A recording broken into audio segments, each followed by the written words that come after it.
Hello students, lecture 36. In this lecture, we will discuss about forms of power sharing, civics chapter 1. In previous lectures, we discussed the two cases of power sharing, that is Belgium and Sri Lanka. In Belgium, power was shared. In Belgium, power was shared among different governments, among different social groups, etc. Whereas in Sri Lanka, power was not shared, and the end result also we had seen.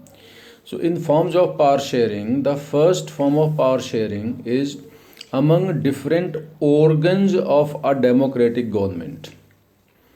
So basically, any democratic government has three organs, that is, legislature, executives, and judiciary. Since all these three organs of democratic government are at the same level, they enjoy equal powers. So this type of power sharing is also called horizontal power sharing, since these three organs are at the same level. And in this, no organ is superior or no organ is inferior, and no organ is subordinate or no organ is coordinator. All are equal. So the system in which power is divided, legislature is an organ where laws are discussed and made. Executives implement those laws. With the laws which are approved by legislature, those laws are implemented by executives, and then judiciary sees that all those laws are followed, obeyed as per the directions issued. So such separation of power also ensure that no organ uses its powers unlimited. No organ uses its powers unlimited, and each organ keeps a check on the other organ. So this type of power sharing is also called a system of check and balances. This is also known as check and balances. So three names we have taken: power sharing among different organs. It is also called horizontal power sharing, and this system is also known as system of check and balances. So with these names also, these form of power sharing is asked in examination. Next, second type of power sharing is power sharing among governments at different levels. In democracies, which are the federal democracies, we have seen that there are two or more levels of government exist.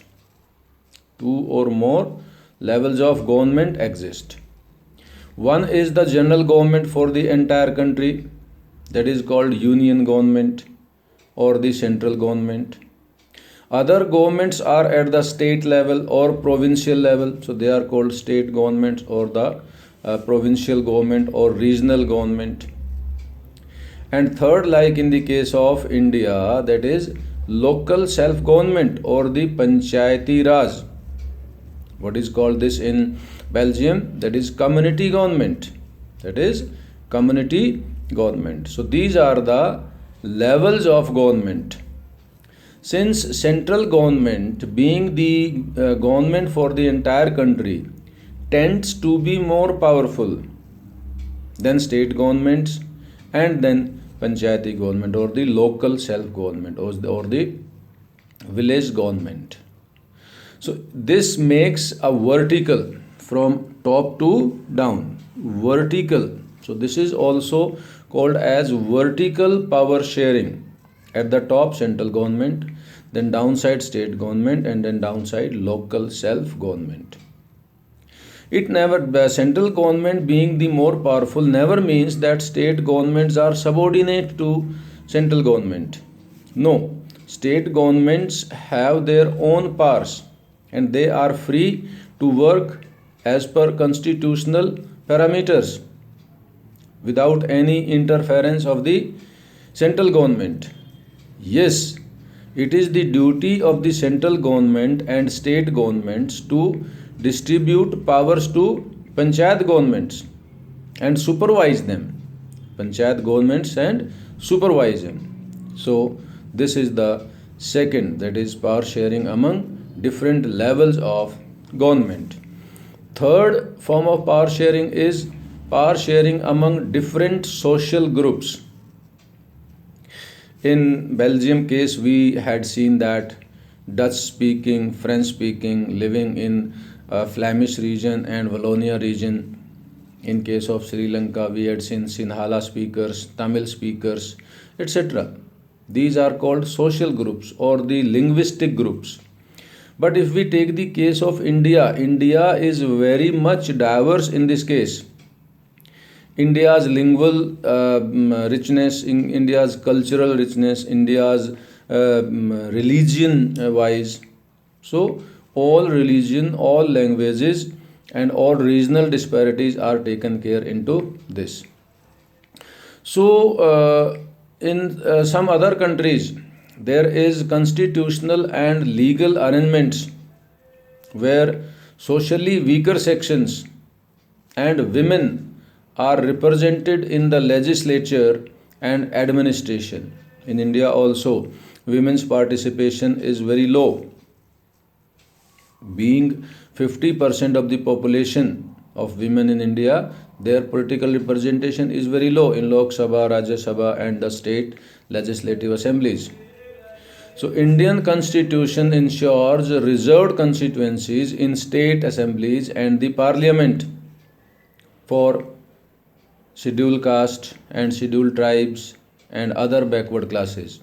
This type of arrangement is meant to provide space to different social groups who otherwise feel alienated, separate, ignored from the government.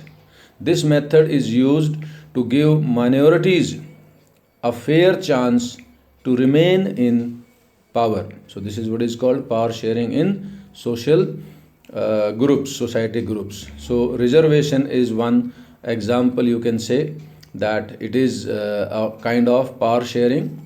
Reservation given to SC, ST, OBC.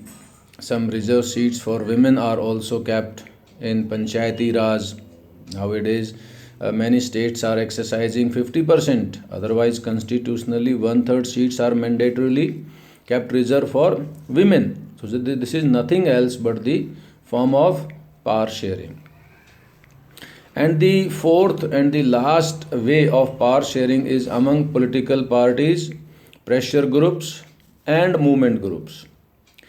In democracies, citizens must have freedom to choose among various contenders of power, their representatives.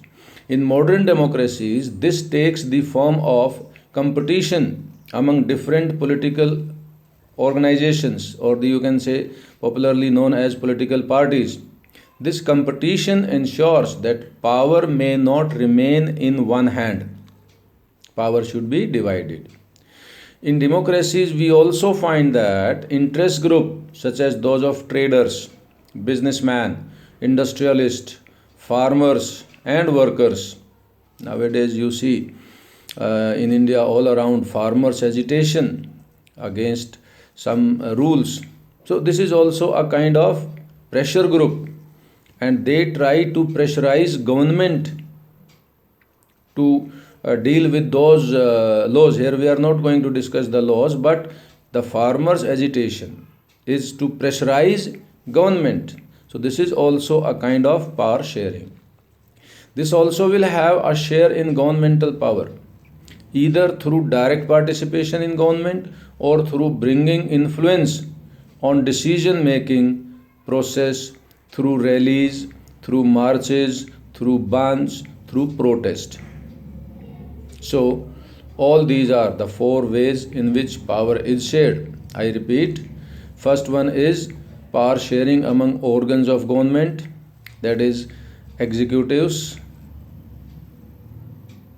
legislature, executives, and judiciary in sequence.